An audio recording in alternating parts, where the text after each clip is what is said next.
रात्रीचे 2 वाजले होते. संपूर्ण घरात अंधार पसरलेला होता.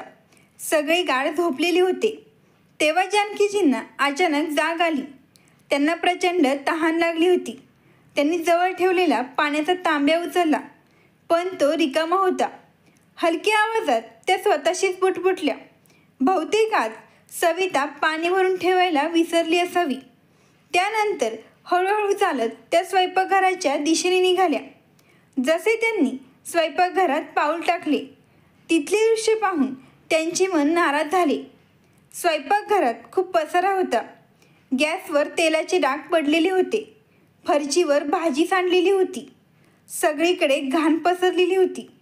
जणू दिवसभर काम करून कुणी किचनची स्वच्छता करणे आवश्यक समजलेच नाही. जानकीजींनी खोल श्वास घेतला आणि स्वतःशीच म्हणाल्या, आता तर हे रोजचेच झाले आहे. स्वयंपाकघर दरवळणाऱ्या दुर्गंधीमुळे त्यांना घुसमटायला लागले, पण तरीही त्यांनी स्वतःला सावरले. आधी त्यांनी तांब्यामध्ये पाणी भरले आणि हलके हलके घोट घेत पाणी प्यायला सुरुवात केली. तेवढ्यात अचानक त्यांची नजर सिंकमध्ये पडलेल्या भांड्यांवर गेली. त्या भांड्यांना अर्धवट अन्न चिकटलेले होते आणि त्यातून तीव्र वास येत होता. त्यामुळे किचनमध्ये सर्वत्र झुरळे फिरत होती. एक क्षणभर त्यांना वाटले की कशाला लक्ष द्यायचे, पण त्यांच्या अंतःकरणातील आई पुन्हा जागी झाली. सकाळी जेव्हा सून उठून बघेल तेव्हा ती नक्की टोमणे मारील. त्यापेक्षा आत्ता स्वच्छ करून टाकलेले बरे, असे म्हणून त्यांनी नळ चालू केला आणि भांडी धुण्यास सुरुवात केली. थंड पाण्यामुळे त्यांच्या हातांना कंप सुटला, परंतु त्यांनी स्वच्छता सुरूच ठेवली. एकामागोमाग एक सर्व भांडी धुतली. पाहता पाहता सिंक चमकायला लागले. त्यानंतर त्यांनी कंबर ताठ केली आणि खोल श्वास घेतला. थकवा त्यांच्या चेहऱ्यावर स्पष्ट जाणवत होता, पण मनाला थोडा आराम मिळाला की त्यात स्वयंपाकघर तरी स्वच्छ झाले. आता त्यांच्या पायांना थरथर येऊ लागली होती. वयोमानानुसार इतका वेळ उभे राहणे त्यांच्यासाठी सोपे नव्हते. त्यांनी पुन्हा आपला तांब्या पाण्याने भरून घेतला आणि त्या हळूहळू परत आपल्या खोलीकडे निघाल्या. पण मनात पुन्हा तीच वेदना होती. एक आईचे आयुष्य फक्त दुसऱ्यांसाठीच असते का? खोलीत जाऊन त्यांनी झोपायचा प्रयत्न केला, पण झोप त्यांच्या डोळ्यांपासून कोसं दूर होती. त्यांच्या डोळ्यातून अश्रू वाहू लागले, पण त्यांनी स्वतःला सावरले आणि त्या मनात विचार करू लागल्या, सकाळ होईल तेव्हा पुन्हा तेच सगळं सुरू होईल. तेच टोमणे, तीच उपेक्षा. विचार करत करत कशीबशी त्यांना झोप लागली. सकाळचा हलकासा उजेड खोलीत पसरू लागला होता. जानकीजींना रात्रीच्या थकव्यामुळे अजून नीट उठताही येत नव्हते. तेवढ्यात त्यांची सून सविता खोलीत आली. तिच्या चेहऱ्यावर राग उफाळून येत होता. ती तीव्र सुरात म्हणाली, आई, तुम्हाला जरा ही लाज वाटत नाही का? तुम्ही इतक्या घसरून जाल हे मी कधी स्वप्नातही विचार केला नव्हता. यावर जानकीजी आश्चर्यचकित होऊन तिच्याकडे पाहू लागल्या व त्यांनी हलक्या आवाजात विचारले, असं काय केलं मी की तू इतकं मला सुनावत आहेस? सविता कमरेवर हात ठेवत उपरोधिक सुरात म्हणाली, तुम्ही कामच अशी करता? नाहीतर मला काही शौक नव्हता सकाळी सकाळी तुमच्या खोलीत येण्याचा. ऐका आई, मी थेट विचारते, मला फिरून बोलायची सवय नाही. जानकीजी काही बोलणार होत्या तेवढ्याच सविता मध्येच म्हणाली, रात्री तुम्ही स्वयंपाकघरात गेल्या होत्या का? आधी ते सांगा. जानकीजींनी मान हलवत उत्तर दिले, हो, मला तहान लागली होती आणि तांब्यात पाणी नव्हते म्हणून.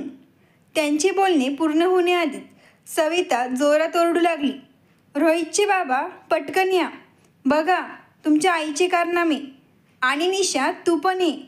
सविताचे असे ओरडणे पाहून जानकीजी घाबरून गेल्या. त्यांनी घाबरलेल्या सुरात विचारले, सुनबाई, असे काय केले मी की तू एवढ्या मोठ्या आवाजात सगळ्यांना बोलावत आहेस? सविताने रागाने डोळे फिरवत उत्तर दिले, सगळ्यांना येऊ द्या, मग तुम्हाला कळेल काय घडले ते. सविताच्या कडकडणाऱ्या आवाजामुळे तिचा नवरा नरेश आणि जाऊ निशा व तिचा पती महेश पटकन जानकीजींच्या खोलीत आले. नरेश आत येताच रागाने म्हणाला, काय झालं? सकाळी सकाळी असा गोंधळ का घालतेस? महेश आश्चर्याने सविताकडे पाहत म्हणाला. काय झालं वहिनी? आणि तुम्ही आईच्या खोलीत सगळ्यांना का बोलवलं? यावर सविता कमरेवर हात ठेवून रागाने म्हणाली. तुम्ही स्वतःच विचारा की आई रात्री चुपचाप स्वयंपाकघरात काय करायला गेल्या होत्या. जानकीजी मोठ्या सुनेच्या या आरोपांनी थक्क झाल्या. त्यांनी संयमाने उत्तर दिले. सविता, मी चुपचाप गेले नव्हते. मला तहान लागली होती म्हणून मी पाणी घेण्यासाठी स्वयंपाकघरात गेले होते. सविता टोमणा मारत म्हणाली. वा, पाणी घ्यायला गेल्या होत्या की स्वयंपाकघरात कुठे काही ठेवलं आहे ते पाहायला गेल्या होत्या? आणि पाणी भरून ठेवणं हे माझं काम होतं, तुमचं नाही. आणि जर तांब्या रिकामा होता तर तुम्ही रात्रीच पाहायला हवं होतं. नरेशने कपाळावर हात मारत म्हटले. सविता, आई फक्त पाणी घ्यायला गेली होती, त्यात इतका गोंधळ घालायची काय गरज आहे? पण सविता ऐकायला तयारच नव्हती. ती आणखीन धारदार सुरात म्हणाली. जर फक्त पाणी घ्यायला गेल्या होत्या तर पाणी घेऊनच यायचं होतं ना, मग स्वयंपाकघरात स्वच्छता करायची काय गरज होती? हे ऐकून निशा देखील आपल्या जावेच्या बोलण्याला अनुमोदन देत म्हणाली. अगदी बरोबर वहिनी, काय माहीत आईला रात्रीचं स्वच्छतेचं वेड का लागतं. महेश जो अजूनपर्यंत शांत होता तो चिडून म्हणाला. अहो वहिनी, यात एवढं रागवण्यासारखं काय आहे? आईने काही भांडी धुतली तर काय वाईट केलं? सविता रागाने संतप्त होत म्हणाली. जर स्वच्छतेची इतकी आवड आहे तर दिवसभर हातात झाडू पोछा घेऊन काम करत राहावं, पण माझ्या स्वयंपाकघरात त्यांनी डोकवू नये. जानकीजी आपल्या मुलांचं आणि सुनांचं हे वागणं बघून आतून पूर्णपणे तुटून गेल्या. त्यांच्या डोळ्यातून अश्रू ओघळू लागले. पण त्यांनी स्वतःला सावरत म्हटलं. मी काही चुकीचं केलं नाही. किचनमध्ये घाण पाहून मला राहावलं नाही म्हणून भांडी धुतली. पण सविता आणि निशा दोघीही आपल्या हट्टावर ठाम होत्या. त्या आपल्या सासूचं काही ऐकायला तयार नव्हत्या. नरेश आणि महेश एकमेकांकडे पाहत राहिले, पण कुणीही आपल्या आईचं समर्थन केलं नाही. जानकीजींच्या डोळ्यातून वेदना स्पष्टपणे झळकत होत्या. त्या विचार करू लागल्या. या घरात मला फक्त एक नोकरानी समजले जाते का, जिथे माझ्या प्रत्येक कामांना शंकेच्या नजरेने पाहिलं जातं? सविता अजूनही शांत बसणारी नव्हती. तिने आणखी मोठ्या आवाजात ओरडत म्हटलं. स्वच्छतेचं ठीक आहे, पण किचनमध्ये मी 2,000 रुपये ठेवले होते, ते पण यांनी साफ केले. जर पैसे हवे होते तर माझ्याकडे मागायला हवं होतं. या वयात तुम्हाला चोरी करणं शोभतं का? सविताच्या शब्दांनी घरातलं वातावरण आणखीनच विषारी बनलं. घरात छोटे लहान मुलं आहेत, ते काय शिकतील?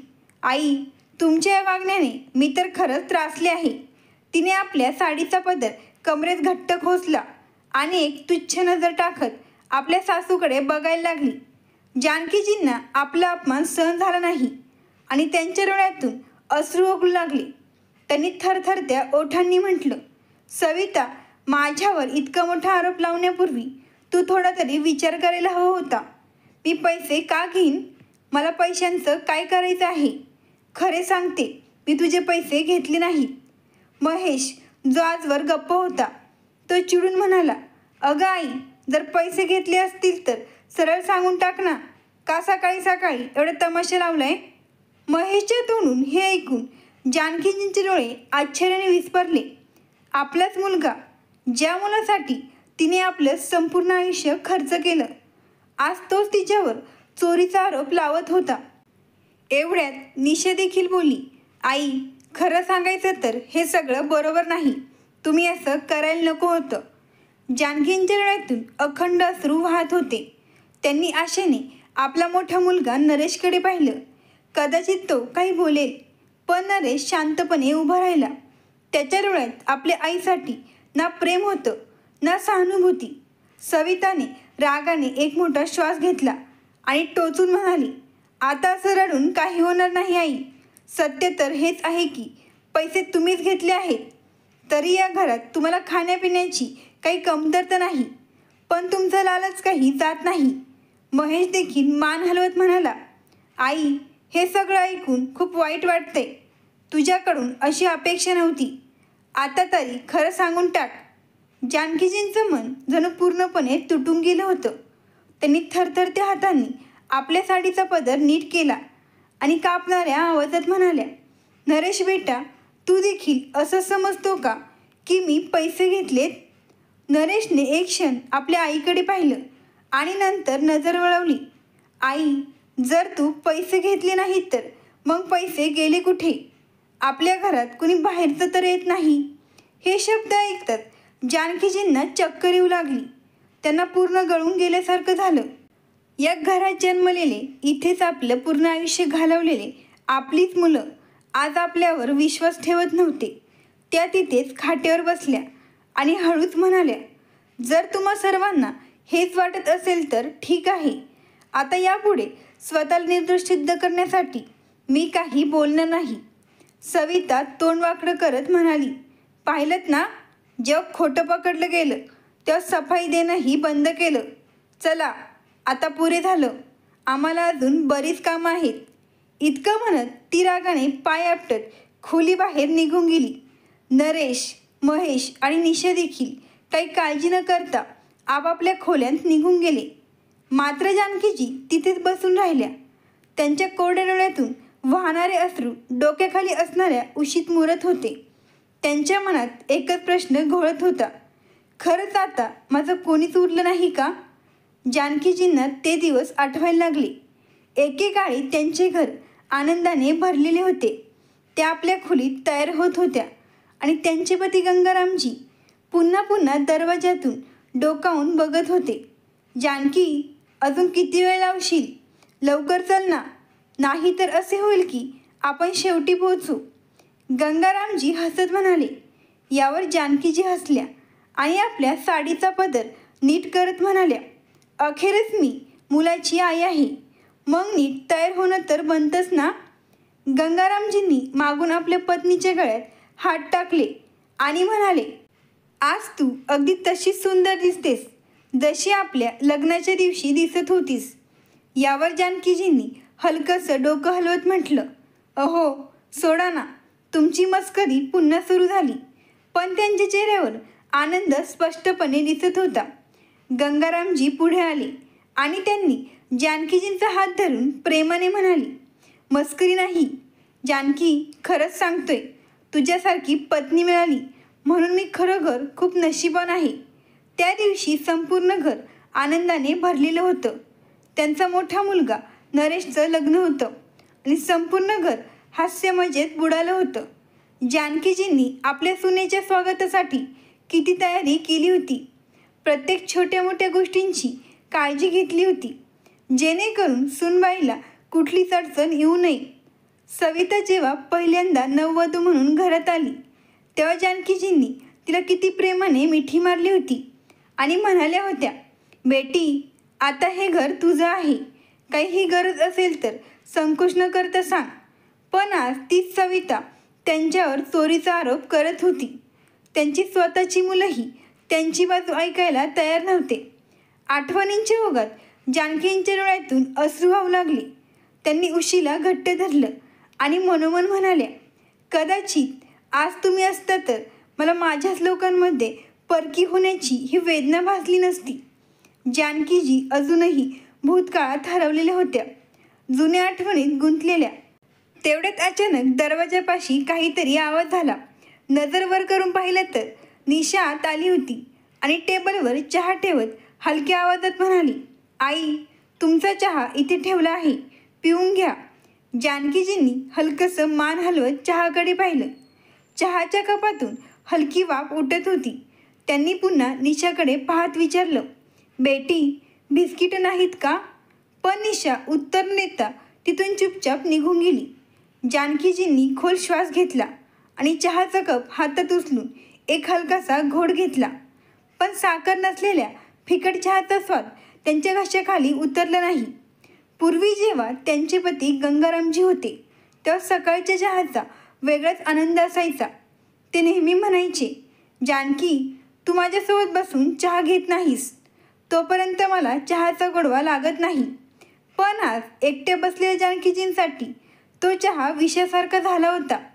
त्यांनी चहाचा कप परत टेबलवर ठेवला आणि त्या हळूहळू उठल्या. खोलीच्या एका कोपऱ्यात एक जुना डबा ठेवलेला होता. त्यांनी तो उचलला आणि खाट्यावर ठेवला. डब्यावर थोडी धूळ जमली होती. त्यांनी ती झटकली आणि थरथरत्या हातांनी झाकण उघडलं. डब्याच्या आत काही जुन्या वस्तू होत्या.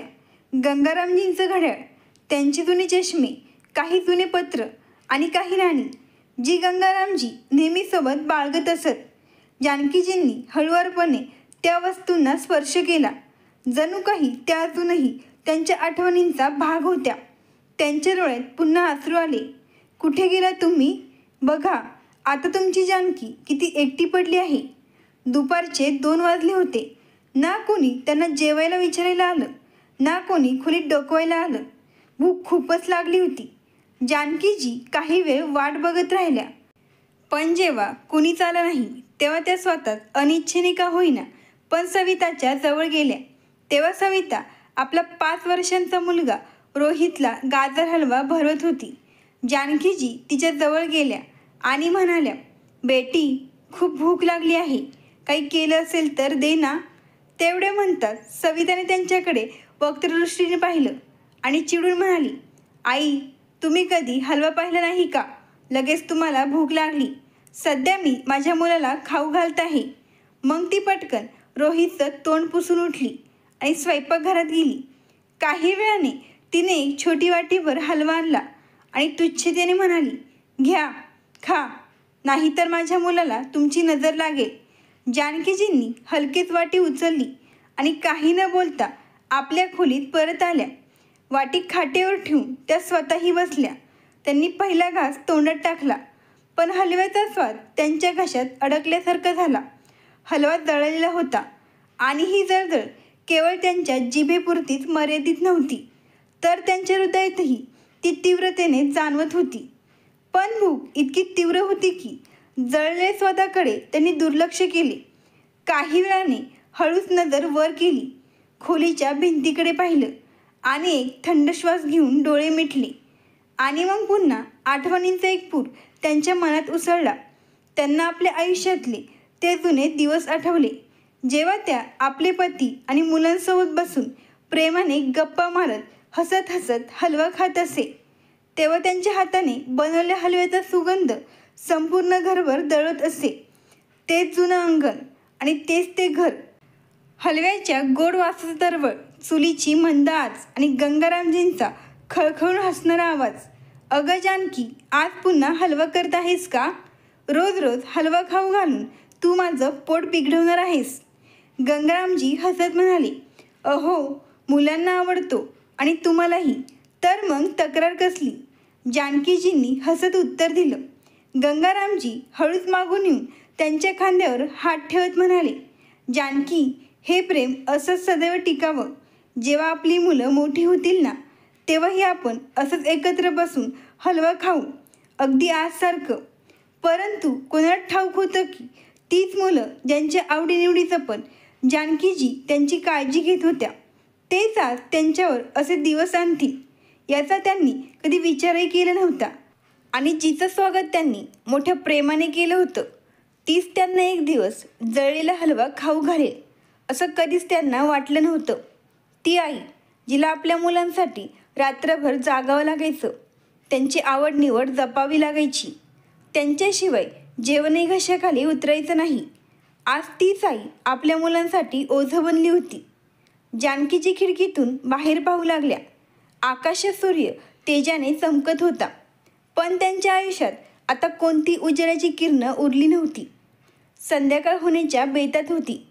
पण जानकीजींनी सकाळपासून फक्त तोच जळलेला हलवा खाल्ला होता. पोटात एक विचित्र हालचाल होत होती, कमजोरी जाणवत होती. त्यांनी घरात इकडे तिकडे या आशेने नजर टाकली की कोणी त्यांना विचारेल, आई तू जेवली की नाही? सून आणि मुलं आपापल्या कामात व्यस्त होते. ते पाहून त्या पुन्हा आपल्या खोलीत आल्या आणि भिंतीवर टांगलेली आपली लहानशी कापडी पिशवी काढली. त्यात काही नाणी होती जी त्यांनी साठवून ठेवली होती. हातात पिशवी घट्ट पकडत त्या घराच्या दरवाजाकडे निघाल्या. जसं त्या दरवाजाबाहेर पडणार होत्या तसे सून सविताचा कडवट आवाज कानावर पडला. आई, कुठे चालला आहात? जानकीजी थकलेल्या आणि हळू आवाजात म्हणाल्या, बस, जरा बाहेर फेरी मारायला जाते. यावर सविता रागाने म्हणाली, काय गरज आहे बाहेर जाण्याची? गलीतील स्त्रियांसोबत बसून आपली दयनीय गोष्ट सांगायला तर चालल्या नाहीत ना? हे ऐकून जानकीजींचं मन आतून खोलवर हादरलं. त्या हळुवारपणे म्हणाल्या, नाही ग, फक्त थोडं फिरायला चालले आहे. मग सविता नाक मुरडत म्हणाली, जास्त दूर जाऊ नका, नाहीतर घरातले काम कोण करणार मग? जानकीजी पुढे काहीच बोलले नाही. डोळ्यातून आलेले अश्रू त्यांनी आपल्या साडीच्या पदराने पुसले आणि जड पावलांनी घराबाहेर पडल्या. आता त्यांच्या चालण्यात पूर्वीसारखी चपळाई राहिली नव्हती. पण त्यांच्या मनात एकच विचार घोळत होता की आता त्यांना भाकरही मागून खावी लागेल की काय. त्यांनी आपली पिशवी घट्ट धरली आणि त्या चालू लागल्या. त्या अजून थोडे पुढे गेले असता तोच रस्त्यावर त्यांना एक कचोरीवाला दिसला. भूक तर खूपच लागली होती, म्हणून त्यांनी विचार केला की एक प्लेट कचोरी खाऊन घेऊया. त्या पुढे जाऊन विचारतात, बाळा, कितीला आहे कचोरी? मावशी, 25 रुपयांची प्लेट आहे. बोला, तुम्हाला किती देऊ? जानकीजी आपल्या पिशवीत पाहून मनात पुटपुटल्या, यात तर फक्त 20 रुपये आहेत. मग त्या उदास होऊन म्हणाल्या, बाळा, माझ्याकडे 5 रुपये कमी आहेत. कचोरीवाला त्यांची अवस्था पाहून मृदू स्वभावाने म्हणाला, काही अडचण नाही, तुम्ही 20 रुपयेच द्या. जानकीजींच्या डोळ्यात एक क्षणभर आशेचा किरण चमकला. त्यांनी थरथरत्या हातांनी आपल्या थैल्यातले 20 रुपये काढले आणि कचोरीवाल्याला दिले. गरमागरम कचोऱ्यांच्या सुवासाने त्यांची भूक आणखीनच वाढली. जशी त्यांनी पहिली कचोरी फोडली तसे त्यांच्या मनात जुन्या आठवणी जाग्या झाल्या. अगं आई, जरा लवकर कचोरी दे ना, खूप भूक लागली आहे. त्यांचा लहान मुलगा महेशचा आवाज अजूनही जानकींच्या कानात घुमत होता. जेव्हा त्यांची मुलं लहान होती तेव्हा त्या स्वतः प्रेमाने कचोऱ्या बनवायच्या. स्वयंपाकघरातून कचोरीचा सुवास संपूर्ण घरात दरवळायचा आणि त्यांची दोन्ही मुलं महेश आणि नरेश मस्तपैकी बसून खात असत. त्यांचे पती गंगारामही हसत म्हणायची, अगं भाग्यवाना, आज तर कचोऱ्यांच्या वासानेच पोट भरले. मग जानकीजी हसत म्हणायच्या, वासाने पोट भरत नाही हो, या आणि गरमागरम खाऊन घ्या. पण आज तीच आई गलीतल्या एका कोपऱ्यात उभी होती. 2 मुलं असूनही तिला 2 घास मिळणं कठीण झालं होतं. जसे त्यांनी पहिली कचोरी खाल्ली त्यांच्या गळ्यात काहीतरी अडकल्यासारखे वाटले.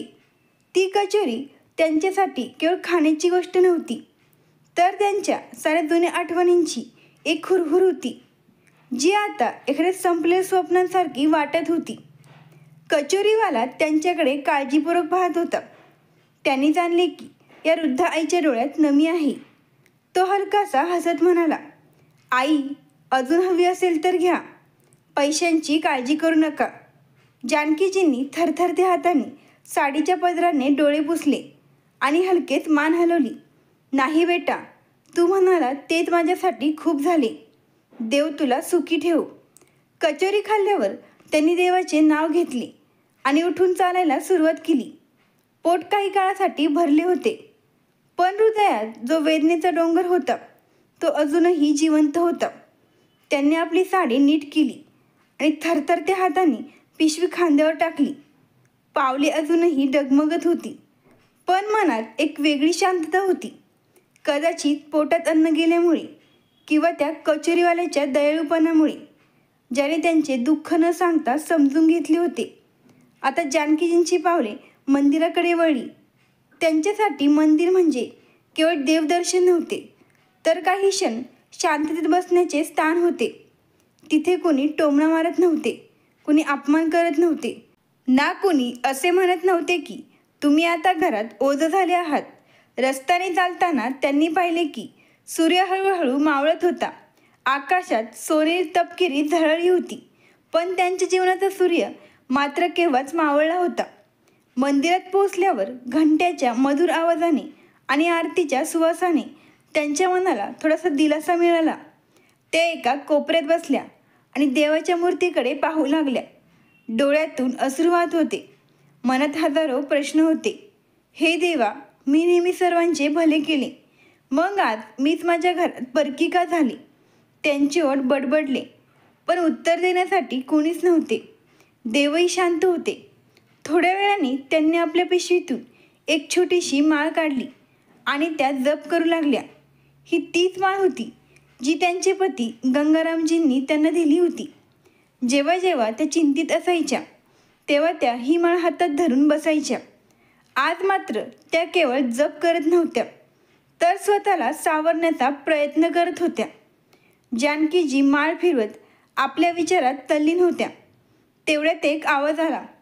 जानकी, तू इथे आज संध्याकाळी आलीस? आज सकाळी मी तुझी खूप वाट पाहिली, पण तू आली नाहीस. जानकीजींनी चटकन पाहिले. माधवराव त्यांच्यासमोर उभे होते.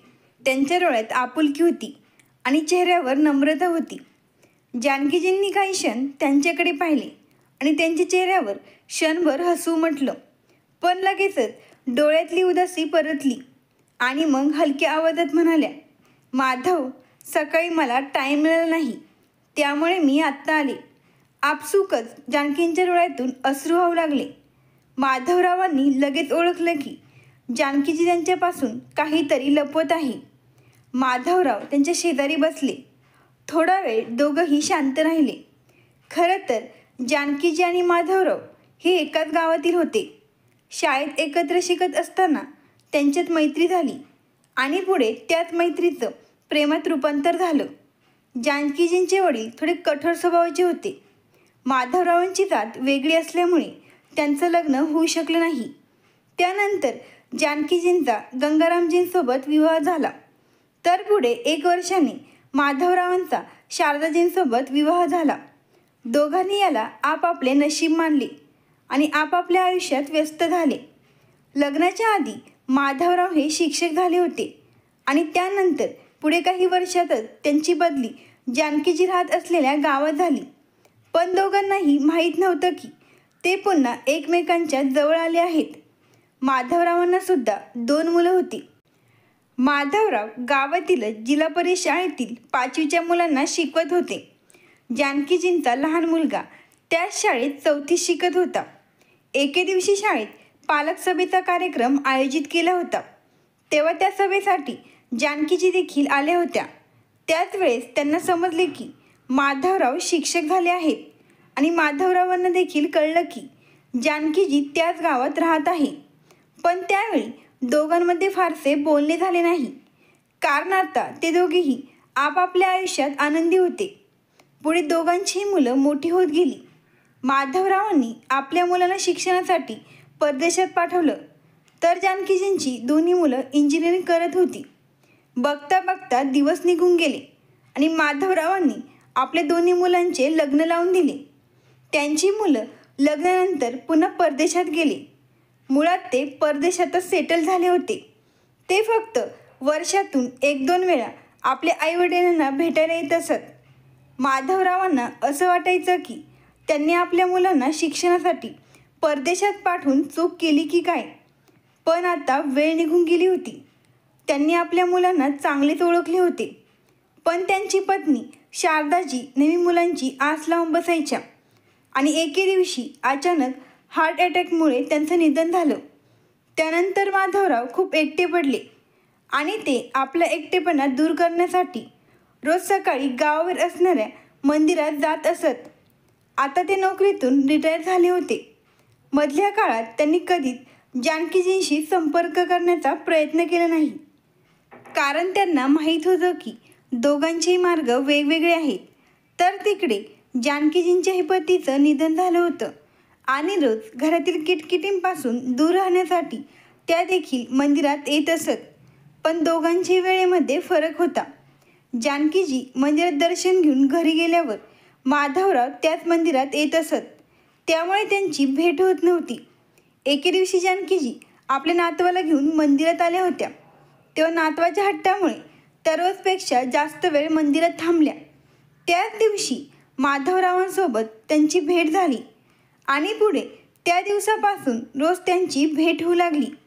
दोघंही आपली दुःख एकमेकांना सांगत असत आणि मनमोकळेपणाने बोलत असत. आज जेव्हा माधवराव फळवाल्याकडे फळं घेत होते तेव्हा त्यांनी जानकीजींना मंदिराच्या दिशेने येताना पाहिलं, म्हणून ते देखील यावेळी मंदिरात आले. माधवरावांनी काळजीने विचारलं, काय झालं जानकी? घरी सर्व ठीक तर आहे ना? जानकीजींनी खोल श्वास घेतला आणि मान खाली घातली. घर? आता ते घर राहिलं कुठे? फक्त एक छप्पर उरले जिथे राहायला परवानगी मिळते. माधवराव हे ऐकून थक्क झाले. जानकीजींना बोलताना गळ्यात अडथळा जाणवू लागला. त्या खूप काही सांगू इच्छित होत्या, पण शब्द बाहेर येत नव्हते. काही क्षण शांत राहिल्यावर त्यांनी हळुवारपणे सांगितलं, काय सांगू माधव? ज्यांच्यासाठी आयुष्य वेचलं तेच आता परकी झालेत. सुना तिरस्कार करतात, मुलं काही बोलत नाहीत, जेवणासाठी विचारणारं कोणी नाही. आता मी माझ्या स्वतःच्या घरात परकी झाली आहे. जानकी, पण तुझे दोन्ही मुलं किती सुसंस्कारित होते, ते तुझी सेवा करायचे ना, मग अचानक असं कसं झालं? जानकींच्या डोळ्यातून अश्रू वाहू लागले. अचानक काहीच घडत नाही माधव. गंगाराम गेले आणि हळूहळू मुलं सुनेच्या बोलण्याकडे झुकायला लागली. मग आईची गरज कमी होत गेली आणि एके दिवशी जाणवलं की मी त्यांच्या दृष्टीने फक्त एक ओझं राहिले आहे. ते ऐकून माधवरावांच्या डोळ्यातही पाणी आलं. मी तर समजत होतो की तुझी मुलं तुझी सेवा करत असतील, तुला सुख देत असतील, पण हे सगळं ऐकून मला फार वाईट वाटलं. जानकीजींनी हसत उत्तर दिलं, आता फक्त देवच आहे जो मला आधार देईल.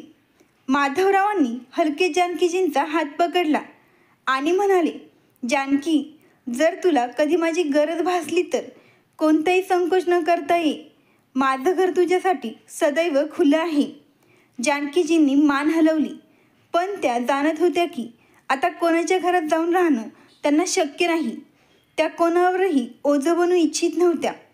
थोड्या वेळाने माधवरावांनी त्यांना थोडेसे फळं व काही पैसे दिले, पण जानकीजींनी पैसे घेण्यास नकार दिला. नाही माधव, आता मला कोणावरही अवलंबून राहायचं नाही. जे आहे त्यात मी समाधानी आहे. माधवरावांनी त्यांचा हट्ट पाहिला आणि त्यांच्या हातात जबरदस्तीने फळं ठेवली. हे प्रसाद समजून ठेव.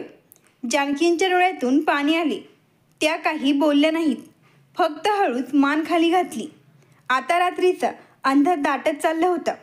जानकीजींनी ठरवलं की आता घरी परतावं, परंतु मनात एक विचित्र भीती दाटली होती.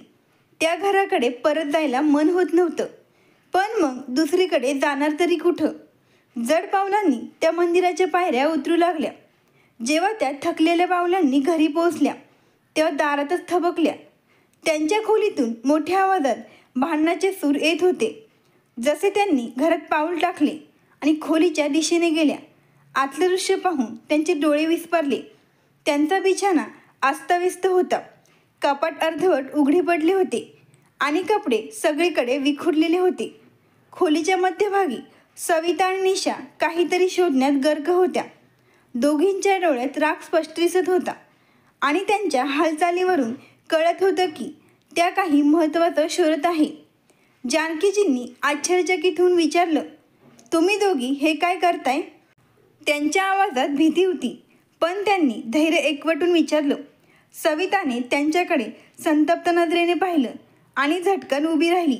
बरं झालं तुम्ही आलात. आता स्पष्ट सांगा, पैसे कुठे ठेवलेत? जानकीजींनी आश्चर्याने विचारलं. कुठले पैसे? ते 2000 रुपये जे तुम्ही स्वयंपाकघरातून चोरले आहेत. आम्ही संपूर्ण घर शोधलं, पण कुठेही सापडले नाहीत. सविताने उपरोधाने म्हणतात जानकींच्या पायाखालची जमीनच सरकली. त्यांच्या सुनांनी त्यांच्यावर चोरीचा आरोप केला होता. मी पैसे घेतले नाहीत. जानकींचा आवाज थरथरला. तुम्हाला कळतंय का? तुम्ही तुमच्या स्वतःच्या सासूवर किती घाणेरडा आरोप करताय. यावर सविताने रागाने डोळे वटारले आणि म्हणाली, आता तुम्ही आम्हाला शिकवणार का? हे नाटक थांबवा आणि चुपचाप पैसे बाहेर काढा, नाहीतर याचे परिणाम खूप वाईट होतील. आणि जर पैसे मिळेल नाहीत तर मग बघा तुमचं काय होतं ते. निशाने देखील तिरस्काराने म्हटलं, आणि मग म्हणू नका की आम्ही आधी सांगितलं नाही. तसे पण आता या घरात तुमची काही गरज नाही. जानकीजी थरथर कापू लागल्या. त्यांना काही समजत नव्हतं की कोणत्या अपराधाची शिक्षा त्या भोगत आहेत. त्यांनी हळूच म्हटलं, बेटी, मी खरंच पैसे घेतले नाहीत. माझ्यावर असा घाणेरडा आरोप करू नका. त्यांचं हृदय फाटलं. त्यांनी दरवाजाकडे पाहिलं की कदाचित त्यांची मुलं येऊन त्यांचं म्हणणं ऐकतील. पण त्यांच्या मुलांना अजिबात पर्वा नव्हती की त्यांच्या आईवर काय बीतते. तेव्हा थरथरत्या आवाजात जानकीजी म्हणाल्या, बेटी, मी खरंच चोरी केली नाही. यावर सविता खिल्ली उडवत ठासून म्हणाली, वा रे वा, आता स्वतःला निर्दोष सिद्ध करायला लागलात. जर तुम्ही पैसे घेतले नाहीत तर मग गेले कुठे? हवेत उडून गेले का? संपूर्ण घर शोधलं, प्रत्येक खोलीत शोधलं, पण पैसे कुठे सापडले नाहीत. त्यामुळे आता हे स्पष्ट आहे की ते पैसे तुमच्याकडेच आहेत. मग निशाने उपहासाने म्हटलं, आता असा निरागस चेहरा करून काही होणार नाही आई. जर पैसे मिळाले नाहीत तर तुमचं इथं राहणं अशक्य होईल. जानकींच्या डोळ्यातून अश्रू वाहू लागले. त्यांच्या वृद्ध डोळ्यांनी आपल्या सुनांकडे पाहिलं, पण तिथे त्यांच्यासाठी ना प्रेम होतं ना आदर. सविता रागाने पेटली होती. तिने काही न विचारता झटकन जानकीजींची पिशवी त्यांच्या हातातून खेचली आणि म्हणाली, पाहतेच यात काय आहे? कदाचित पैसे या पिशवीत लपवले असतील. जानकीजी घाबरत म्हणाल्या, नाही बेटी, त्यात काही नाही, फक्त काही जुनं सामान आहे. पण सविताने त्यांच्या एकाही शब्दाला महत्त्व दिले नाही. तिने पिशवीची गाठ सोडली आणि सगळं सामान जमिनीवर ओतून टाकलं. त्या पिशवीत काही जुने कपडे, एक फाटलेली जुनी चादर, एक छोटा आरसा आणि एक गंगारामजींचा फोटो होता. निशाने तो जमिनीवर पडलेला फोटो पाहिला आणि उपेक्षेने म्हणाली, हद झाली, यात पैसे नाहीत तर फक्त ही निरुपयोगी वस्तू भरली आहे. मग सविताने तिरस्काराने म्हटलं, मला वाटलं होतं की यात पैसे असतील, पण इथे तर काहीच नाही, फक्त रद्दी आहे. तिने संतापाने सगळ्या वस्तूंना पायाने ठोकर मारून पसरवलं. जानकींच्या डोळ्यातून अश्रू थांबायचं नाव घेत नव्हते. त्या थरथरत्या हातांनी आपलं खाली पडलेलं सामान उचलू लागल्या. तेवढ्यात त्यांची नजर माधवरावांनी दिलेल्या फळांवर पडली. काही सफरचंद आणि केळी होते. ते पाहून सविता निशाच्या डोळ्यात चमक आली. सविता रागाने ओरडली, खोटं सांगत होत्या ना की पैसे घेतले नाहीत? मग हे सफरचंद आणि केळी कुठून आले? झाडून तोडून आणलेत का? निशा झटपट बोलली, अगदी बरोबर म्हणलं ताई. जानकीजी कातर आवाजात म्हणाल्या, हे फळं मी विकत घेतले नाहीत. पण त्यांची गोष्ट पूर्ण होण्याआधी सविता मध्येच बोलली, आता तुम्ही खोटंसुद्धा बोलायला लागल्या का? तो मंदिरातला पुजारी तुम्हाला फळं का देईल? त्याची काय सफरचंदाची बाग आहे का? मग निशा तिळबिळ करत म्हणाली, आता या घरोघरी जाऊन भीकसुद्धा मागायला लागले आहे.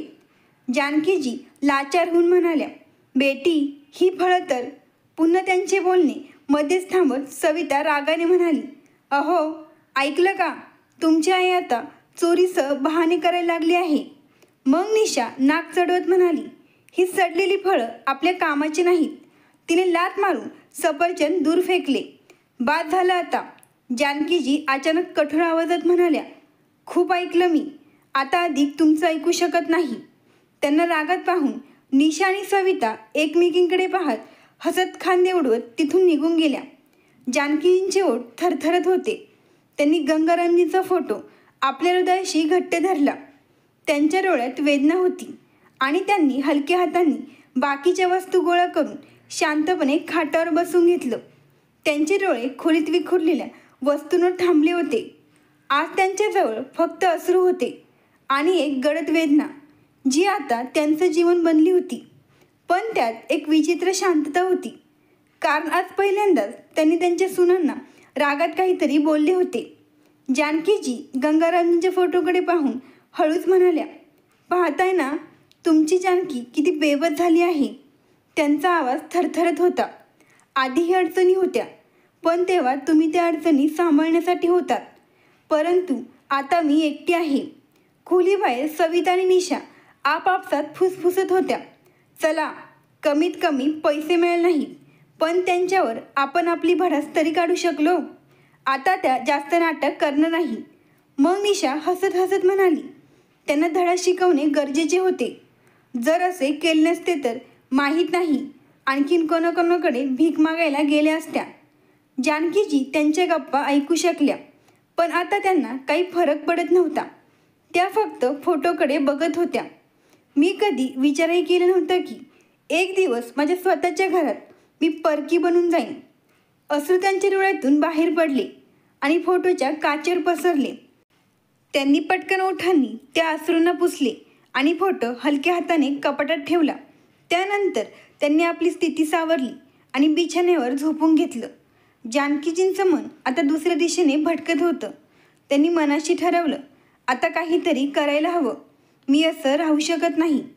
त्या हळूहळू उठल्या आणि जुन्या लोखंडी पेटीचं झाकण उघडून त्यातून एक डबा बाहेर काढला. त्यांच्या डोळ्यात एक बेचैनी होती. जणू त्यात काहीतरी खूप महत्त्वाचं लपलेलं होतं. त्यांच्या कापणाऱ्या हातांनी हळूहळू डब्याचं झाकण उघडलं. त्यात काही जुने कागद, काही पैसे आणि एक माळ ठेवली होती. पण जानकींची नजर काहीतरी वेगळं शोधत होती. त्यांनी डब्यात हात घातला आणि वस्तू बाहेर काढायला सुरुवात केली.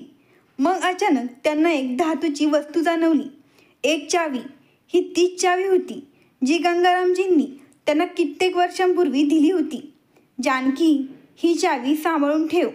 यावर तुझाच हक्क आहे. गंगारामजींचा आवाज त्यांच्या कानात घुमला. त्यांचं हृदय जोरजोराने धडकायला लागलं. कदाचित ह्या चावीतच माझ्या वेदनांचं उत्तर असावं.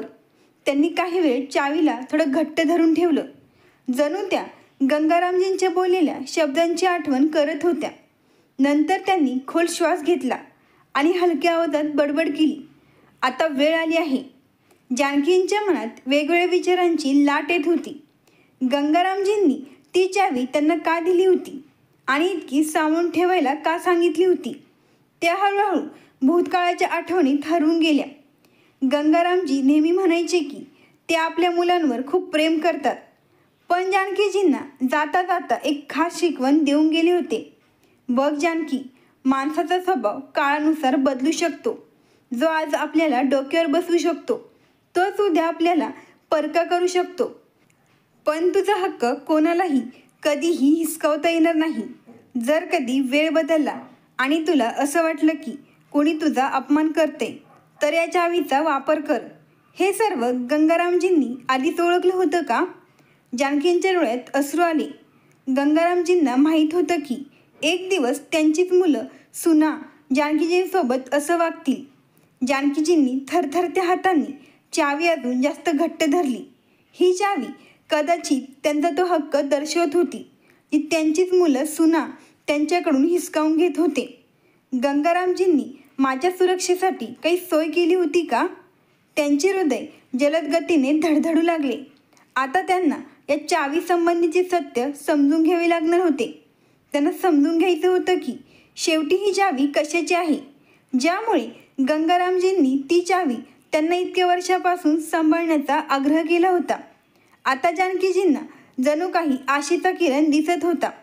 त्यांनी थरथरत्या हातांनी चावी धरत विचार केला, हीच ती चावी आहे का जी गंगारामजींनी मला दिली होती? त्याचवेळी त्यांना त्या दिवसाची आठवण आली जेव्हा गंगारामजींनी ही चावी त्यांच्या हातात देताना म्हटलं होतं, जानकी, ही चावी फक्त तुझ्यासाठी आहे. सांभाळून ठेव आणि जर कधी गरज लागली तर बँकेत जाऊन ही चावी बँक मॅनेजरला दाखव. तो तुला सर्व काही समजावून सांगेल. गंगारामजींनी असं का सांगितलं होतं?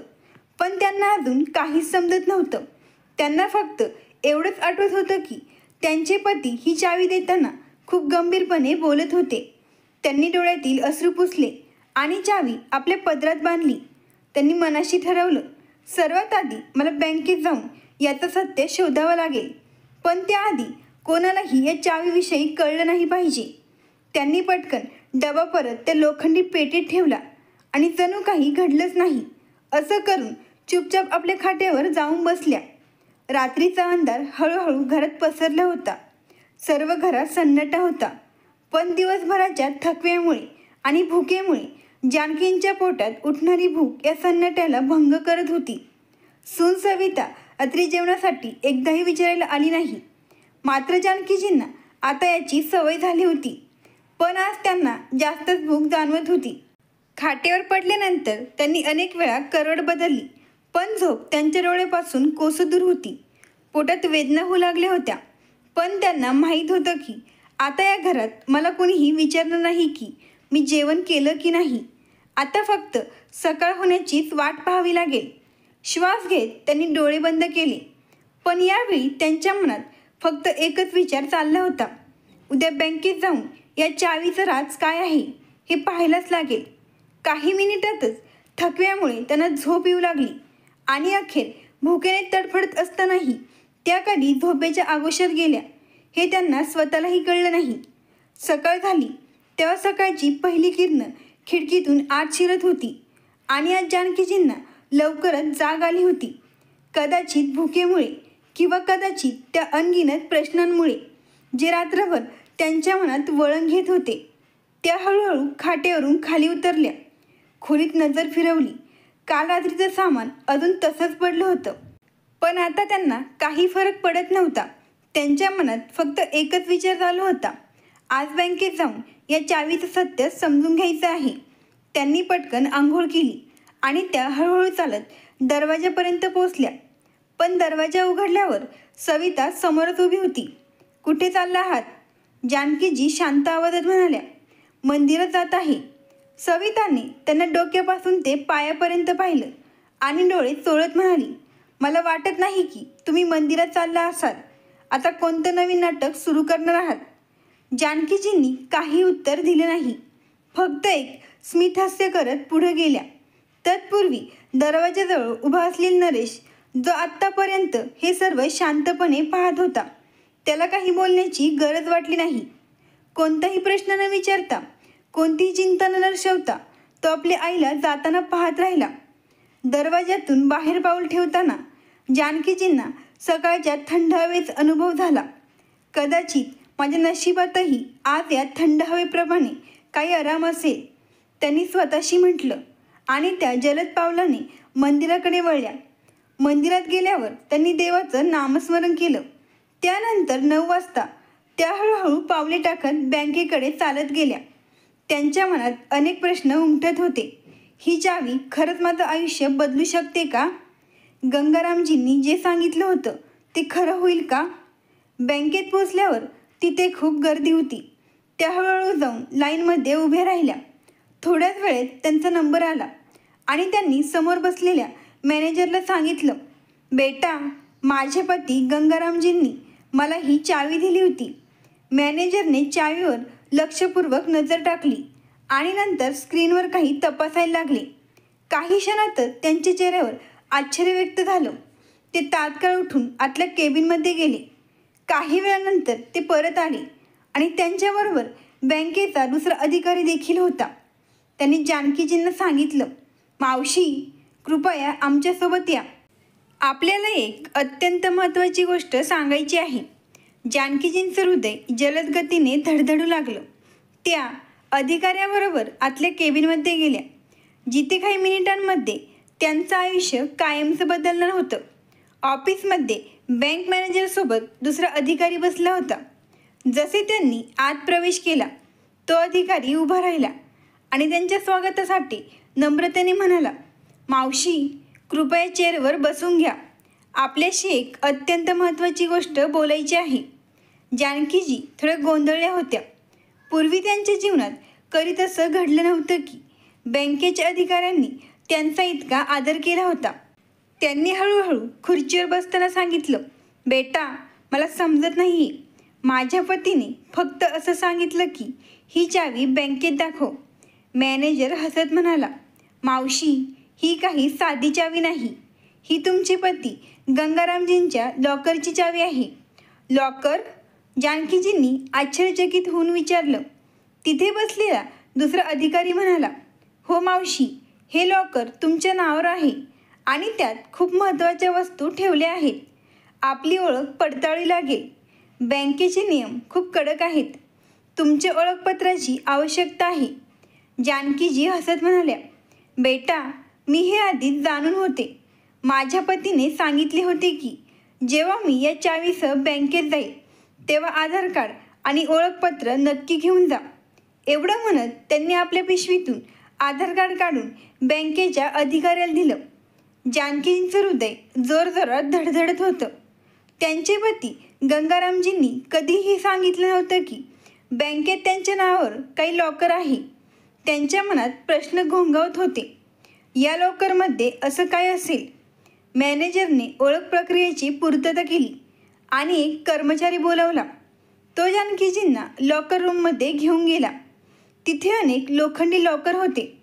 कर्मचारी त्यांना एक विशिष्ट लॉकर समोर घेऊन गेला आणि हळूच सांगितलं, मावशी, हेच तुमचं लॉकर आहे. तुम्ही या चावीने ते उघडू शकता. जानकींचे हात थरथरत होते. त्यांनी हळू चावी लॉकरला लावली आणि हळुवारपणे फिरवली. एक हलकासा टक आवाज झाला आणि लॉकर उघडलं. त्यांच्या डोळ्यात आश्चर्य व्यक्त झालं. लॉकरमध्ये गंगारामजींनी काही दागिने, जमीन जायदादचे कागदपत्र आणि एक मोठा लिफाफा ठेवला होता, ज्यावर लिहिलं होतं, प्रिय जानकी. जानकींच्या डोळ्यात अश्रू आले. त्यांनी थरथरत्या हाताने लिफाफा काढला आणि तो उघडला. तर त्यात एक पत्र होतं, जे त्यांचे पती गंगारामजींनी लिहिलं होतं. प्रिय जानकी, जर तू हे पत्र वाचत असेल तर कदाचित मी या जगात नसेल, पण मी प्रयत्न केला की तुला कधीही काही कमी पडू नये. जे काही मी कमावलं ते तुझ्याच नावावर केलं आहे. हे लॉकर तुझ्या सुरक्षेसाठी आहे. त्यात असलेले दागिने, जमीन जायदादचे कागदपत्र आणि बँकेत जमा असलेले पैसे आता तुझे आहेत. तुला कधीही कोणाकडे हात पसरवण्याची गरज नाही. लक्षात ठेव, तू एकटी नाहीस. मी नेहमी तुझ्यासोबत असेल. तुझं आयुष्य तू माझ्यासोबत फार प्रेमाने आणि त्यागाने जगलंस, पण तुझ्या मनात कधीतरी माधवरावांचं स्थान होतं, हे मला कधीच खटकलं नाही. उलट मला आनंद होता की त्या काळात तुला कोणीतरी समजून घेणारा व्यक्ती भेटला होता. माझं आणि तुझं लग्न जुळलं, ते समाजाच्या इच्छेने. पण तू कधीही माधवरावांविषयी कुठल्याही चुकीच्या भावना बाळगल्या नाहीस. माधवराव एक सज्जन, सुसंस्कृत आणि सच्चा माणूस आहे. जर कधी मला काही झालं आणि तुला एकटं राहावं लागलं तर तुला एक विनंती आहे. माधवरावांसारख्या माणसाच्या सोबतीने जर तुला आयुष्याचा शेवटचा टप्पा पुन्हा आनंदाने जगता आला तर नक्की जग. समाज काय म्हणेल याचा विचार करू नकोस. तुझं समाधानच माझा आशीर्वाद आहे. ते वाचत असताना जानकींच्या डोळ्यातून अश्रू गळू लागले. गंगारामजींनी त्यांना सांगितलेल्या प्रत्येक गोष्टीची आठवण झाली. आता त्यांना कोणाच्या सहाय्याची गरज नव्हती. जानकींच्या डोळ्यातून अश्रू वाहत होते, पण यावेळी हे अश्रू दुःखाचे नव्हे तर आत्मविश्वासाचे होते. त्यांनी गंगारामजींचं पत्र छातीशी घट्ट धरून एक खोल श्वास घेतला. त्यांच्या आयुष्यात जी दुःखाची साडेसाती चालू होती, आज ती तोडण्याची जानकीजींना शक्ती मिळाली होती. त्यांनी लॉकरमधील दागिने आणि कागदपत्रे नीट पाहिली. बँकेत रोख रक्कमही बरीच होती. बँक मॅनेजर म्हणाला, मावशी, तुम्हाला हवं असेल तर हे तुमच्या सेव्हिंग अकाउंटमध्ये ट्रान्सफर करू शकता किंवा जर गरज असेल तर काही पैसे काढू शकता. मॅनेजरने सौम्यपणे सांगितले. यावर जानकीजींनी आत्मविश्वासाने सांगितले, मला काही पैसे काढायचे आहेत आणि बाकीचे मला अकाउंटमध्ये ट्रान्सफर करायचे आहेत. मॅनेजरला समजले की ही एक सामान्य वृद्ध महिला नाही, तर एक अशी स्त्री आहे जिला आयुष्यातील प्रत्येक संघर्ष सहन करून देखील आपला सन्मान राखायचा माहीत आहे. काही वेळातच पैसे जानकींच्या खात्यात जमा केले गेले आणि काही रोख रक्कम जानकीजींनी बॅगमध्ये ठेवली. जेव्हा त्या बँकमधून बाहेर पडल्या तेव्हा सूर्य तेजीत चमकत होता. जणू काही हा संकेत होता की त्यांच्या आयुष्यातील अंधार आता हटत आहे. आता प्रश्न होता, जानकीजी त्याच घरात परत जाईल का, जिथे त्यांना अपमान आणि तिरस्काराशिवाय कधी काही मिळालं नाही, की त्या एक नवीन मार्ग निवडेल. त्यांनी ठरवलं होतं, आता त्या कोणत्याही ताणतणावाचे आणि चिडवणाऱ्या बोलांचे ओझं उचलणार नाही. पण आता पुढचं पाऊल काय असावं? ते आपल्या मुलांना धडा शिकवेल का, किंवा काही वेगळा मार्ग निवडेल? आता कुठे जावे? त्यांनी स्वतःला प्रश्न केला. घरी परत जाण्याचा विचारच नाही. तिथे फक्त अपमान आणि उपेक्षा होती. आता जेव्हा त्यांनी स्वतःला स्वतंत्र केलं होतं तर त्यांना त्यांच्या नवीन आयुष्याला सुरू करण्याची आवश्यकता होती. तेवढ्यात कोणीतरी मागून आवाज दिला, जानकी. जानकीजींनी मागे वळून पाहिलं तर माधवराव होते. तेच माधवराव ज्यांनी काही दिवसांपूर्वी जानकी यांच्या परिस्थितीवर चिंता व्यक्त केली होती. ते बँकेत आपले पेन्शनचे पैसे काढण्यासाठी आले होते. ते घाईघाईत त्यांच्याजवळ आले. जानकी, तू इथे बँकेत? जानकीजींनी हलक्या हसऱ्या चेहऱ्याने म्हटलं, हो माधव, माझं एक महत्त्वाचं काम होतं. आता मी माझं आयुष्य माझ्या पद्धतीने जगू इच्छिते. माधवरावांनी त्यांच्या डोळ्यात आत्मविश्वास पाहिला आणि त्यांना जानकी यांच्या एकटेपणाची हलकी झलक देखील दिसली. ते लगेच बोलले, जानकी, जर तुला आवडेल तर माझ्या घरी चल. मी आधीही सांगितलं होतं. जानकीजींनी त्यांच्याकडे पाहिलं. त्यांचे शब्द सत्य होते. तुला जोपर्यंत राहायचं असेल तोपर्यंत राहू शकतेस आणि जेव्हा तुझं मन करेल तेव्हा तू आपला मार्ग निवडू शकतेस. ठीक आहे माधव, पण काही दिवसांसाठी मी यायला तयार आहे. जेव्हा माधवराव जानकीजींसोबत आपल्या घरी पोचले तेव्हा ते म्हणाले, जानकी, आता चिंता करण्याची गरज नाही. आता तू माझ्यासोबत आहेस. त्यांच्या घरात पाऊल ठेवतात जानकीजींना एक वेगळाच आराम मिळाला. तिथे ताणतणाव नव्हता, उपेक्षाही नव्हती. डिनर टेबलवर माधवरावांनी स्वतः जानकीजींसाठी जेवण वाढलं. जानकींचे डोळे डबडबले. जानकी, आता हे घर तुझंच आहे आणि तू हवे तितके दिवस इथे राहू शकतेस. रात्री जानकीजींनी आपल्या खोलीत बसून बँकेची फाईल पुन्हा उघडली. आता त्यांच्याकडे नवीन आयुष्य होतं, पण त्या केवळ स्वतःसाठी जगू इच्छित नव्हत्या. त्यांनी माधवरावांसमोर आपला निर्णय जाहीर केला. मी आता या संपत्तीचा वापर त्यांच्यासाठी करू इच्छिते, जे माझ्यासारखे बेघर होतात. मी एक आश्रयगृह सुरू करणार आहे, जिथे वृद्धांना सन्मानाने राहण्याचा हक्क मिळेल. जानकी, हा तर खूप चांगला विचार आहे. माधवरावांनी गर्वाने जानकीजींकडे पाहून सांगितले. जानकीजींनी एक खोल श्वास घेतला आणि म्हणाल्या, आता मी फक्त जिवंत नाही राहणार, मी इतरांसाठी देखील जगणार आहे. पण त्यापूर्वी मला काही महत्त्वाचा निर्णय घ्यायचा आहे. आता मी त्या घरात जाईन. त्यानंतर त्या अचानक गप्प झाल्या. खोलीत शांतता पसरली. माधवराव त्यांच्या डोळ्यातील भावनांना ओळखण्याचा प्रयत्न करत होते. जानकीजींनी आपल्या अश्रूंना थांबवत ठाम आवाजात सांगितलं, माधव, तुम्ही मला फक्त उद्या कुठल्या तरी चांगल्या वकिलाकडे घेऊन चला. वकिलाकडे माझे महत्त्वाचे 2 कामं आहेत. आता त्या एका नवीन सकाळसाठी तयार होत्या. अशी सकाळ जी त्यांच्या आत्मसन्मान आणि अधिकारांची नवीन कथा लिहिली. तर तिकडे संध्याकाळ होऊन गेली, पण आईचा काहीही ठाव ठिकाणा नव्हता. नरेश, सविता, महेश आणि निशा आता चिंतित होऊ लागले होते. आई अजून आल्या नाहीत. हे काय झालं? सविता चिंता आणि चिडचिड्या आवाजात बोलली. महेशने सहमती दर्शवली. हो वहिनी, ती सकाळी मंदिरात जाण्याचं सांगून गेली होती, पण आता रात्र खूप झाली आहे. नरेश, जो आत्तापर्यंत शांत बसलेला होता, तो मोठ्या आवाजात म्हणाला, काही झालं तर नाही ना? सविता डोळे फिरून म्हणाली, अरे काही नाही, कदाचित एखाद्या मैत्रिणीला भेटायला गेली असेल किंवा आपल्याशी नाराज होऊन कुठेतरी बसली असेल. निशा, जी आत्तापर्यंत गप्प होती, ती हलक्या आवाजात बोलली, पण आई असं कधीच करत नाही.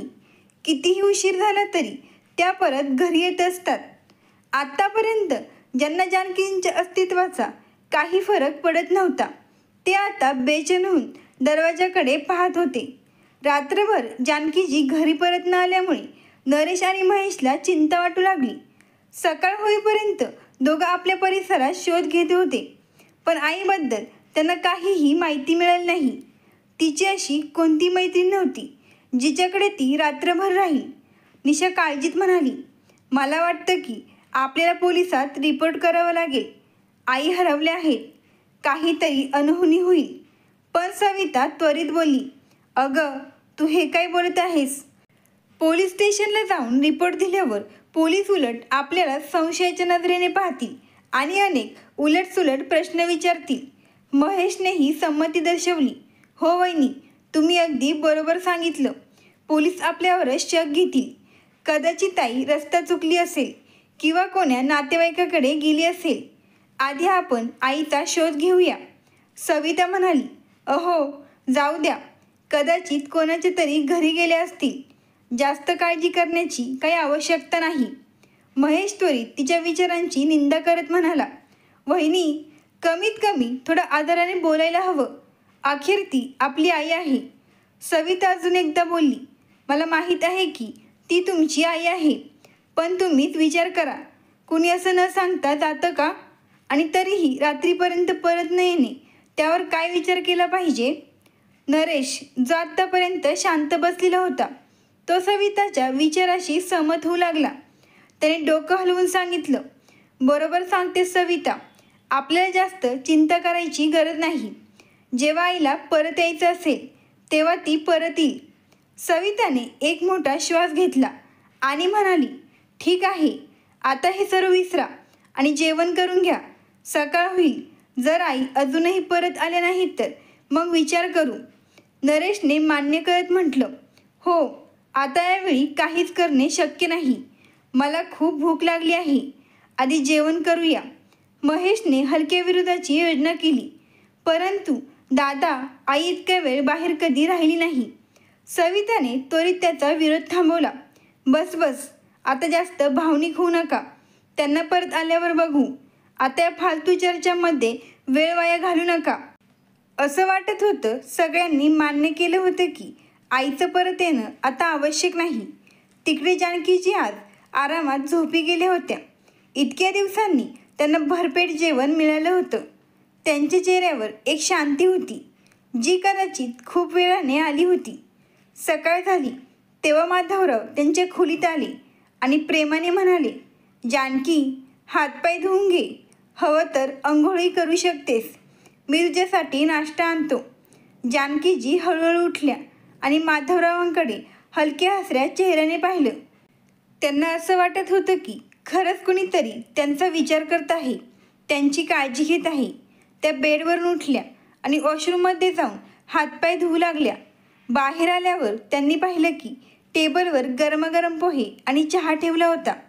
माधवराव प्रेमाने म्हणाले, जानकी, बस, नाश्ता करून घे. जानकींच्या डोळ्यात अश्रू आले. त्या मनात विचार करू लागल्या, जर माझ्या सुनांकडूनही थोडा सन्मान मिळाला असता तर कदाचित आज हे दिवस पाहावे लागले नसते. माधवरावांनी काळजीने विचारलं, काय झालं जानकी? मी बनवलेले पोहे तुला आवडले नाही का? जानकीजींनी माधवरावांचा हात आपल्या हातात घेतला आणि हसत म्हणाल्या, असं काही नाही, पोहे खूप स्वादिष्ट झाले आहेत. जानकीजी आज कित्येक वर्षानंतर पहिल्यांदाच मनापासून हसल्या, पण त्यांच्या मनात एक ठाम ठराव होता. आता त्यांना त्यांच्या हक्कासाठी उभं राहावं लागणार होतं. नाश्ता केल्यानंतर त्यांनी माधवरावांकडे पाहिलं आणि सांगितलं, माधव, आता मला माझ्या हक्कासाठी उभं राहावं लागेल. आज मला कुठल्या तरी चांगल्या वकिलाकडे घेऊन चला. माधवराव हसून म्हणाले, जानकी, मी आधीच एका वकिलाशी बोललो आहे. तो खूप चांगला आणि अनुभवी आहे. आपण त्याच्याकडे जाऊया. यावर जानकीजींनी मान हलवली आणि आपला पदर व्यवस्थित केला. त्यांच्या चेहऱ्यावर आता पूर्वीची लाज नाही तर आत्मविश्वास दिसत होता. माधवरावांनी आपली स्कूटर काढली आणि दोघं वकिलाच्या कार्यालयात गेले. वकिलाने जानकीजींचं म्हणणं लक्षपूर्वक ऐकलं आणि गंभीर स्वरात विचारलं, मावशी, तुम्ही याबद्दल चांगल्या प्रकारे विचार केला आहे का? जानकींच्या डोळ्यात आता कोणताही संकोच नव्हता. त्यांनी ठाम स्वरात सांगितलं, हो वकील साहेब, मला फक्त माझ्या मुलांना संपत्तीपासून वंचित करण्याचे कागदपत्र बनवायचं नाही, तर मला एक जाहिरातही द्यायची आहे. मी जगाला सांगू इच्छिते की माझ्या मुलांना आता माझ्या संपत्तीशी आणि माझ्याशी काहीही घेणं देणं नाही. मी त्यांना माझ्या संपत्तीपासून वंचित करत आहे आणि आजपासून त्यांचा माझ्याशी काहीही संबंध राहणार नाही. माधवराव हे ऐकून स्तब्ध झाले. त्यांनी लगेच विचारलं, जानकी, तू एवढं मोठं पाऊल उचलणार? जानकींच्या डोळ्यात अश्रू होते, पण ते दुःखाचे नव्हते तर धैर्याचे होते. त्यांनी सांगितलं, हो माधव, जी आई आपल्या घरात 2 तुकडे देखील मिळवू शकत नाही, जिला स्वतःच्या मुलांनी नाकारलं आहे, मी आता एक नवीन जीवन सुरू करू इच्छिते, जिथे फक्त सन्मान आणि प्रेम असेल, लालच आणि अपमान नाही. वकिलाने मान खाली घालून बोललं, ठीक आहे मावशी, मी त्वरित कानूनी कागदपत्र तयार करतो आणि जाहिरात देण्याची प्रक्रिया सुरू करतो. माधवरावांनी जानकींचा हात पकडला आणि म्हणाले, जानकी, आज तू खरोखर सिद्ध केले की एक आई जर कोणाला प्रेमाने जन्म देऊ शकते तर ती त्या व्यक्तीपासून स्वतःला वेगळं देखील करू शकते. जानकीजींनी खोल श्वास घेतला आणि सांगितलं, आता मी माझ्या पतीने शिकवलेल्या मार्गावरच जाईन. जेव्हा सगळ्या आशा तुटल्या होत्या तेव्हा तेच होते ज्यांनी मला जगण्याचा नवीन मार्ग दाखवला. त्यांनी मला नेहमी शिकवलं होतं की आत्मसन्मानापेक्षा काहीही महत्त्वाचं नाही. आता जानकीजी एका नवीन प्रवासासाठी तयार होत्या. एक असा प्रवास जो सन्मान, आत्मनिर्भरता आणि अस्तित्वाची ओळख घेऊन पुढे जाणारा होता. वकिलाने सर्व कागदपत्र तयार केली आणि सांगितलं, मावशी, आता फक्त तुम्हाला या पेपरवर साईन करायची आहे आणि हे कानूनीदृष्ट्या मान्य होईल. यानंतर तुमच्या मुलांना तुमच्या संपत्तीवर काही हक्क राहणार नाही. जानकीजींनी त्या कागदपत्रांकडे एक नजर टाकली. अनेक वर्षांची वेदना, अपमान आणि एकटेपणाचं दुःख त्यांच्या डोळ्यात उतरलं. पण यावेळी त्यांचे हात थरथरले नाहीत. त्यांनी कोणत्याही संकोचाशिवाय त्या कागदपत्रांवर सही केली. माधवराव त्यांच्याकडे लक्षपूर्वक पाहत होते. वकिलाने कागदपत्र घेत सांगितलं, आता तुम्ही निश्चित राहा. उद्या सकाळपर्यंत ही बातमी प्रसिद्ध होईल आणि कानूनीदृष्ट्या तुमच्या मुलांचा तुमच्याशी काही संबंध राहणार नाही. त्यानंतर जानकीजींनी माधवरावांना सांगितलं, माधव, मला वकिलांसोबत काही महत्त्वाचं बोलायचं होतं, तर तुम्ही बाहेर जाऊन थांबा. मग जानकीजींनी आणखीन एक कसला तरी पेपर वकिलाकडून बनवून घेतला. वकिलाच्या ऑफिसमधून बाहेर पडल्यावर माधवरावांनी जानकीजींना विचारलं, आता तू काय करणार? जानकीजींनी ठामपणे उत्तर दिलं, मला उद्या माझ्या घरी जायचं आहे. माधवरावांसोबत राहत असताना जानकीजींनी आपला आत्मसन्मान पुन्हा मिळवला. आता त्या कोणाच्याही टोमण्यामुळे कमजोर होणारी महिला नव्हती. त्यांनी ठरवले की त्या आता त्यांच्या वेदनांपासून नाही तर त्यांच्या निर्णयामधून जाईल. आणि पहिला निर्णय होता आपल्या मुलांना त्यांची लायकी दाखविण्याचा. आणि त्यांनी घेतलेला दुसरा निर्णय समाजाच्या दृष्टीने चुकीचा होता. सकाळच्या सौम्य सूर्यप्रकाशात जानकीजींनी एक कागद घेतला. त्यांच्या डोळ्यात ममता होती, पण एक कठोर निर्णयसुद्धा होता. त्या माधवरावांसोबत आपल्या जुन्या घरी गेल्या. घराबाहेर पोचल्यावर त्यांनी एक खोल श्वास घेतला आणि मग दारावर जोरात ठोठावलं. दार उघडलं आणि समोर सविता व निशा उभ्या होत्या. जसे त्यांनी जानकीजींना पाहिलं तसं सविता तावातावात म्हणाली, अरे, तुम्ही आलात का? 2 दिवस कुठे होता? मागून त्यांची मुलंसुद्धा आली. ते देखील थोडे गोंधळले होते. नरेश म्हणाला, आई, असे कोणाच्याही घरी जाऊन राहिला तुला लाज वाटत नाही का? या वयात तुला हे शोभत नाही. जानकींच्या चेहऱ्यावर हलके स्मित होते. त्यांनी हळूच एक वृत्तपत्र काढले आणि त्यांच्याकडे देत कठोर आवाज सांगितलं, हे वाचा. त्यांच्या मुलाने वृत्तपत्र घेतलं आणि जसं त्याने वाचायला सुरुवात केली त्याचा चेहरा पांढराफट पडला. मी जानकी माझ्या दोन्ही मुलांपासून आणि सुनांपासून सर्व प्रकारचा संबंध तोडत आहे. ते आता माझी मुलं असू शकत नाही. माझी संपूर्ण संपत्ती आणि घर फक्त माझ्या नावावर आहे आणि मी कानूनीदृष्ट्या ठरवले आहे की माझ्या मृत्यूनंतर देखील त्यांना यात काही हक्क मिळणार नाही. जे लोक मला घरात ठेवू शकत नाहीत त्यांना माझ्या संपत्तीवर कसलाच हक्क नाही. हे वाचून मुलं आणि दोन्ही सुनांना धक्का बसला. घरात एक सन्नाटा पसरला. नरेश कापणाऱ्या आवाजात म्हणाला, आई, हे काय आहे? जानकीजींनी वृत्तपत्र ताब्यात घेतलं आणि थेट मोठ्या मुलाच्या डोळ्यात पाहिलं. नंतर रागाने म्हणाल्या, आता मला आई म्हणू नकोस. जेव्हा मी रडत होते, तरफडत होते, तेव्हा तुम्ही एकदाही मला साथ दिली नाही. जेव्हा ह्या सुनांनी मला अपमानित केलं तेव्हा तुम्ही पाठ फिरवली. आता मीच तुम्हाला या घरातून बाहेर काढत आहे. ते ऐकून मुलं आणि सुना गोंधळून गेले. नरेश आणि महेश गळ घालून म्हणाले, आई, माफ करा मला, असं करू नकोस. सविता रागात ओरडली, तुम्ही कोणालाही घरातून बाहेर काढू शकत नाही. हे घर आमचंही आहे.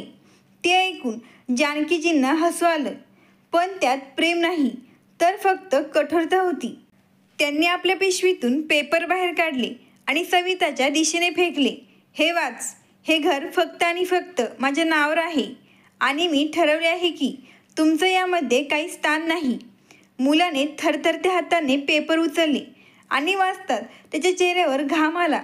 महेश थोडक्यात म्हणाला, आई माफ कर.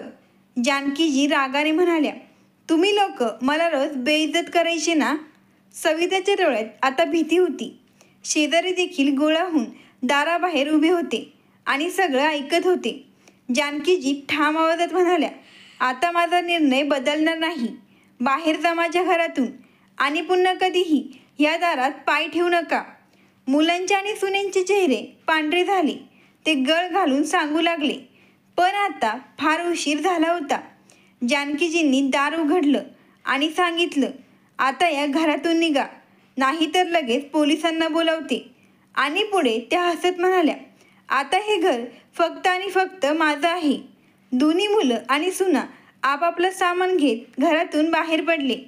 त्यानंतर जानकीजींनी घराला कुलूप लावले आणि त्या माधवरावांसोबत त्यांच्या घरी गेल्या.